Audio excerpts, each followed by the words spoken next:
இளைஞர்கள் தவறான பாதையில் செல்வதை அரசு முன்கூட்டியே கண்டறிய வேண்டும் என விஜய் தெரிவித்துள்ளார். திருத்தணியில் வட மாநில இளைஞர்கள் பட்டா கத்தியால் தாக்கப்பட்ட சம்பவம் தொடர்பாக விஜய் கேள்வி எழுப்பியுள்ளார். கூடுதல் விவரங்களோடு இணைகிறார் நமது செய்தியாளர் ஜெர்ரி. வணக்கம் ஜெர்ரி. விவரம். வணக்கம். திருத்தணி சென்ற ரயிலில் வடமாநிலத்து இளைஞர் ஒருவர் பட்டா கத்தியால் தாக்கப்பட்டதை கண்டித்து தமிழக வெற்றிக் கழக தலைவர் விஜய் கண்டன அறிக்கையினை வெளியிட்டிருக்கிறார். அதில் சென்னையிலிருந்து திருத்தணி சென்ற ரயிலில் இளைஞர்கள் சிலர் நேற்று மற்றொரு இளைஞரை கொடூரமாக தாக்கிய சம்பவம் தமிழகம் எத்தகைய அபாயகரமான எதிர்காலத்தை நோக்கி பயணிக்கிறது என்ற அச்சத்தையும் அதிர்வலையையும் மக்களிடையே ஏற்படுத்தியுள்ளது. இளைஞர்கள் தவறான பாதையில் செல்வதை அரசு முன்கூட்டியே கண்டறிந்து தடுக்கவில்லை.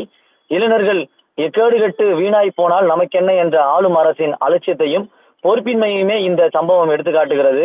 சட்டம் ஒழுங்கு சீர்கட்டு போதை பொருளால் இளைஞர்களின் எதிர்காலம் சீரழிந்து வருகிறது. தமிழகத்தில் இளைஞர்களை நல்வழி பாதையில் கொண்டு செல்லும் திட்டங்கள் இல்லை. இளைஞர்கள் நல்ல முறையில் கல்வி கற்க ஏற்ற சூழல் இல்லை. தகுதிக்கேற்ற வேலை வாய்ப்புகள் இல்லை. புத்தாக்கம் இல்லை. புதிய முயற்சிகளுக்கு ஊக்கம் இல்லை. இவை எவற்றையும் ஏற்படுத்தி கொடுக்காமல் யாருக்காக இந்த ஆட்சியை நடத்துகிறீர்கள்? எஞ்சி இருக்கக்கூடிய ஆட்சி காலத்திலாவது போதைப் பொருட்கள் புழக்கத்தை முழுவதுமாக கட்டுப்படுத்த தேவையான நடவடிக்கைகளை எடுக்க வேண்டும் என்ற கபட நாடக அரசை வலியுறுத்துகிறேன் என்று திமுக அரசை கண்டித்து இந்த அறிக்கையை தமிழக வெற்றிக் கழக தலைவர் விஜய் வெளியிட்டிருக்கிறார்.